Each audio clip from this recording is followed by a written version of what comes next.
Selamat datang hari yang indah. Terima kasih.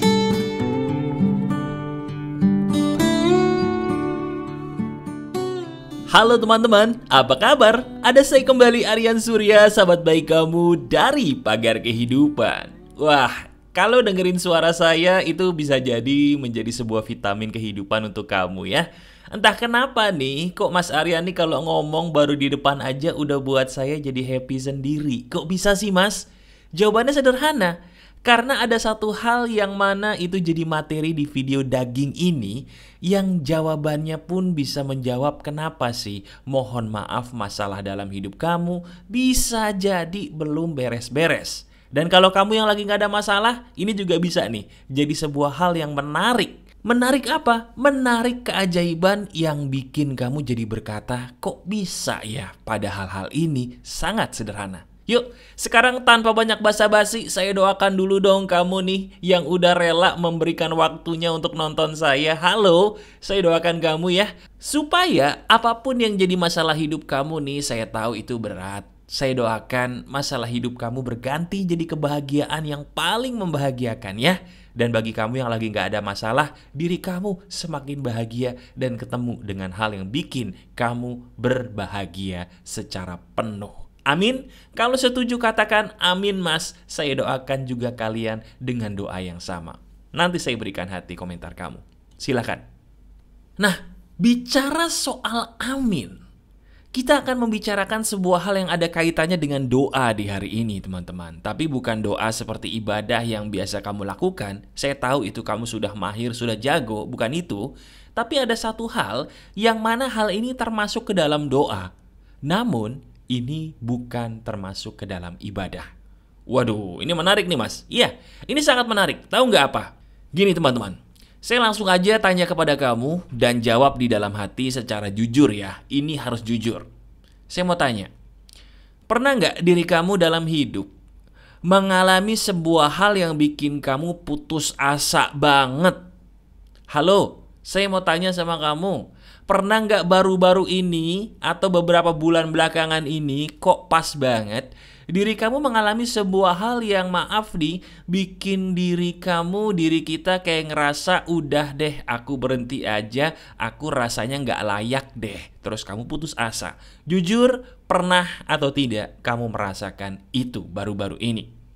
Nah sekarang saya punya kabar bahagia untuk kamu, terutama diri kamu yang menjawab pernah banget Mas. Tahu nggak kabar bahagianya apa? Selamat ya. Ketika diri kamu putus asa, kamu sudah berada di jalan yang paling benar untuk hidup kamu sebenarnya. Ya, benar. Saya nggak salah ngomong. Saya ucapkan lagi ya. Selamat ya buat kamu yang sudah putus asa, apalagi semakin berat putus asanya. Saya semakin ingin mengucapkan selamat untuk kamu. Kenapa? Karena di saat kamu putus asa, itu sebenarnya, sesungguhnya, diri kita sudah berada di jalan yang paling benar untuk hidup kita. Titik.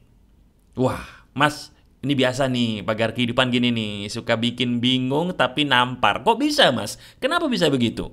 Sederhana teman-teman.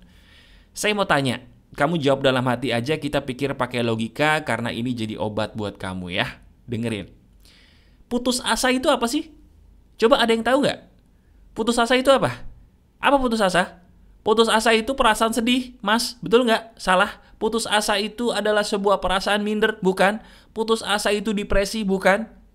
Tahu putus asa itu apa? Nah ini, nggak tahu artinya, kita terjemahin sendiri, jadinya maaf. Pikiran kita, perasaan kita salah mulu. Nih, saya benerin dulu sekaligus saya kasih obatnya buat kamu.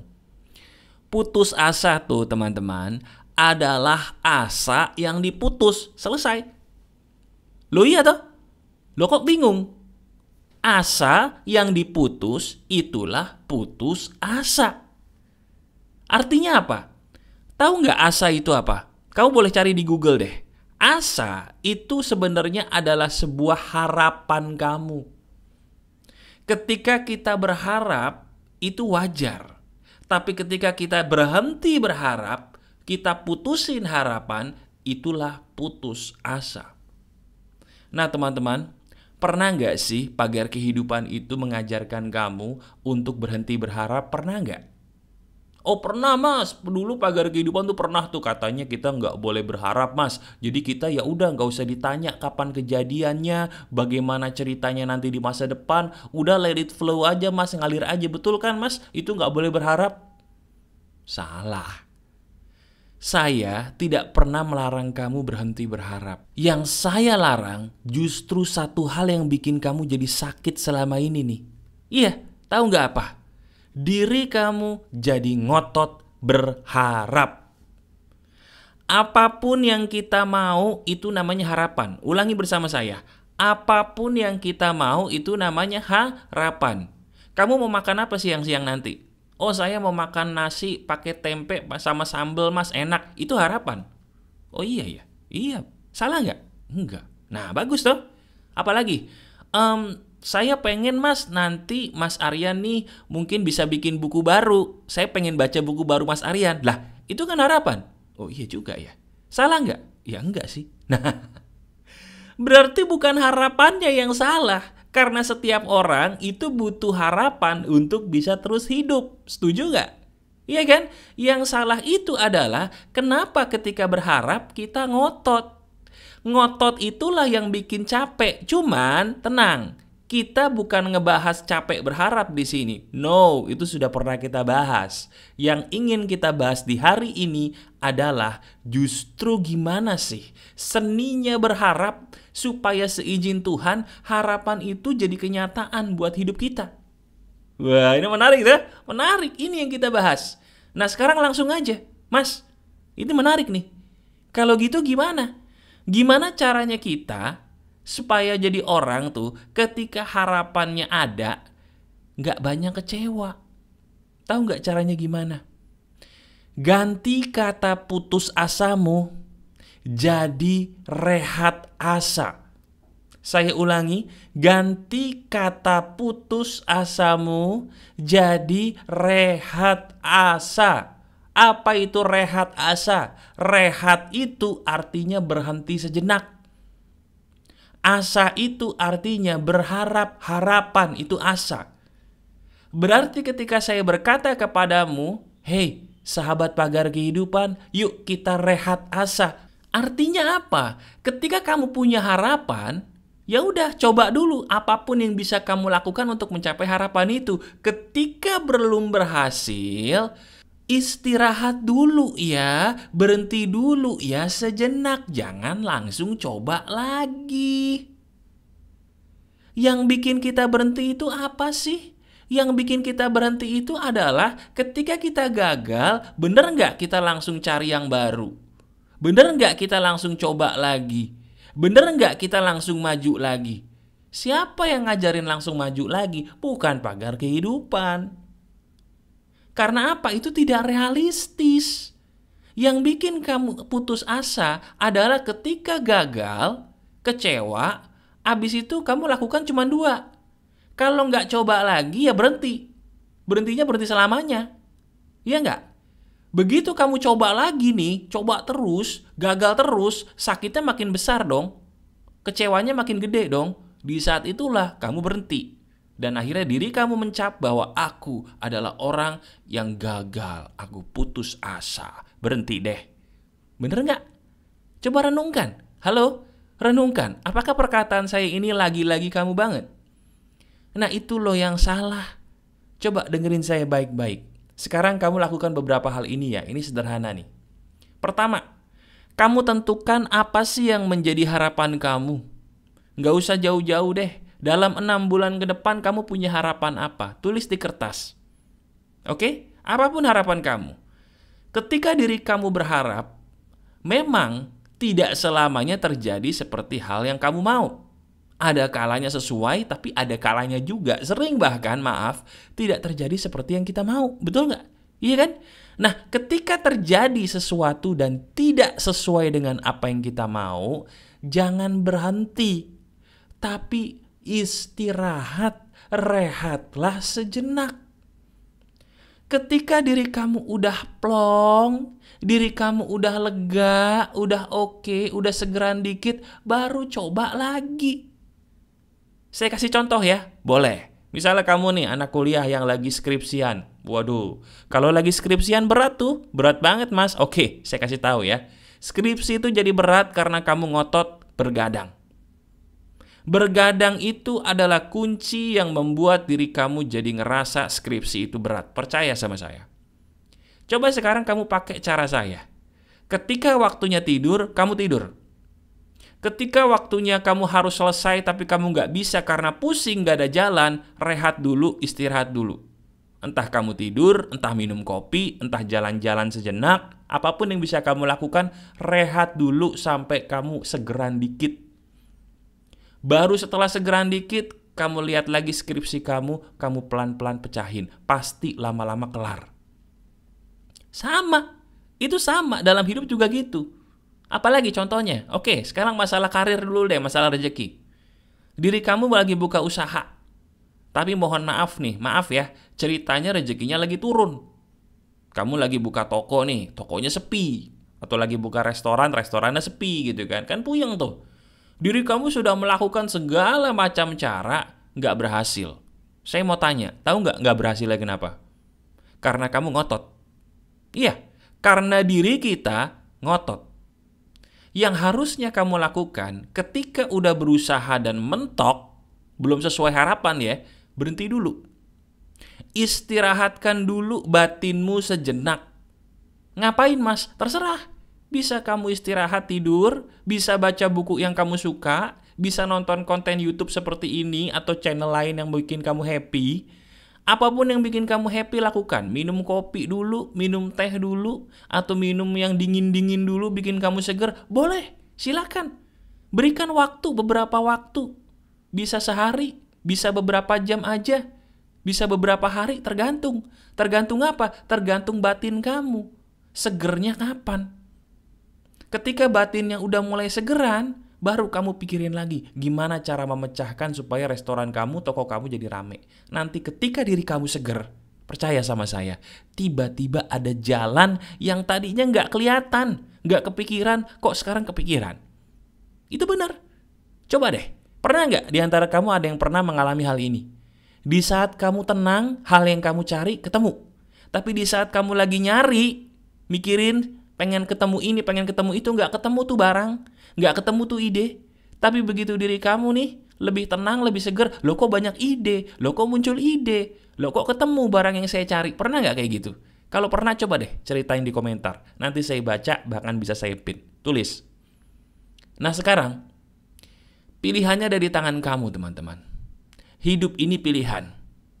Tenang, saya masih punya satu contoh lagi yang sengaja saya taruh di bagian paling akhir. Kenapa? Karena contoh ini sangat amat relate, terutama nih, maaf banget, sama kamu generasi Gen Z zaman sekarang. Apa itu mas? Masalah asmara yang maaf banget, sayangnya lebih parah dari telenovela zaman saya kecil dulu. Iya, nih contohnya gini. Kamu suka sama orang, wajar, itu fitrah, iya kan? Natural, alami suka sama orang, bagus. Tapi orang ini adalah orang yang salah untuk hidup kamu. Diri kamu masih terus berharap sama ini orang, padahal orang ini udah ngasih signal bahwa gue kagak demen elu, titik. Ya udah dong, kalau dia nggak bisa menyayangi kita, udah jahat sama kita, tinggalin. Tapi kamu enggak. Yang kamu lakukan apa? Ngotot terus, sampai tiba-tiba muncul suara saya bilang apa? Bilang pret. Nah, ini generasi zaman lampau pagar kehidupan pasti kangen dengan saya ngomong pret. Apa itu pret? Pret itu adalah sebuah kata yang bagi saya tuh udah mewakili kayak gemes banget sama orang-orang tuh yang maaf ya, ngelakuin sebuah hal yang udah jelas-jelas itu salah banget buat diri kamu, buat dirinya. Nah, sekarang pakai ilmu ini, ya. Gimana caranya? Kamu udah tahu itu orang gak suka sama kamu. Udah, berhenti dulu sejenak. Saya tahu perasaan galau itu ada. Saya tahu perasaan gak enak itu ada. Tapi udah, percaya sama saya, perasaan itu bakal hilang kok kalau kamu berhenti untuk melihat wajah orang itu dalam beberapa bulan aja ke depan. Yang bikin kita susah move on dari orang itu apa sih teman-teman? Bukan karena kita cinta, itu omong kosong. Yang bikin kita susah move on dari orang yang salah adalah karena kita selalu pelototin mukanya mulu di sosmed. Bener apa bener? Nah jangan ketawa. Yang ketawa atau senyum tuh kamu tersangkanya. Diri kamulah yang ingin saya bilang pret. Ya, nggak boleh marah. Ayo sembuhkan diri kamu, sadarkan diri kamu karena kamu adalah sahabat saya juga yang luar biasa spesial. Ya, jadi sekarang ayo teman-teman, pakai ilmu sederhana ini. Daripada kita putus asa, kenapa sih nggak kita rehat asa aja sejenak?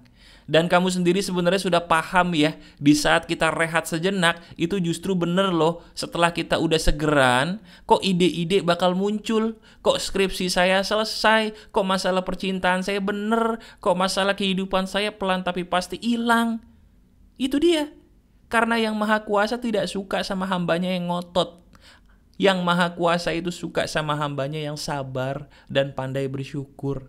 Bersyukur itu artinya apa sih? Tidak ngotot salah satunya teman-teman. Ya, kamu bisa, kamu luar biasa dan kamu adalah sahabat saya yang luar biasa spesial. Camkan itu dan diri kamu selalu spesial untuk saya dan untuk semua sahabat yang ada di sini. Bener nggak teman-teman ya? Kalau memang kamu ngerasa semua sahabat pagar kehidupan itu spesial, tuliskan di komentar dong. Ya, tuliskan. Teman-teman, kalian semua spesial, kalian luar biasa. Tuliskan begitu di komentar, nanti saya berikan hati. Kenapa? Karena dari tulisan itu bisa membuktikan bahwa iya ya, ternyata aku nggak sendiri mengalami ini. Aku ada banyak teman di sini yang juga sama masalahnya seperti diriku. Aku tidak boleh jadi orang BODOH terlalu lama. Aku mau berubah, aku mau praktekkan isi video ini. Itu yang benar, oke? Praktekin ya. Dan satu lagi teman-teman, tolong dengerin fokus. Kamu suka dengan ini semua, tolong dong klik jempol ke atasnya. Saya nggak minta macam-macam, cuma jempol ke atasnya aja. Terima kasih buat jempol ke atas kamu, itu luar biasa sekali loh efeknya buat video ini dan juga buat saya. Terima kasih ya. Balik lagi berkahnya untuk kamu. Dan kalau kamu suka dengan ini, kamu pengen curhat dengan saya, ada caranya juga di deskripsi. Silahkan kamu lihat deskripsi ya. Kita curhat di sana. Oke. Masih ada saya, Aryan Surya, sahabat baik kamu selalu dari Pagar Kehidupan. Tetap keep the spirit, keep sharing, and keep loving. Bye-bye.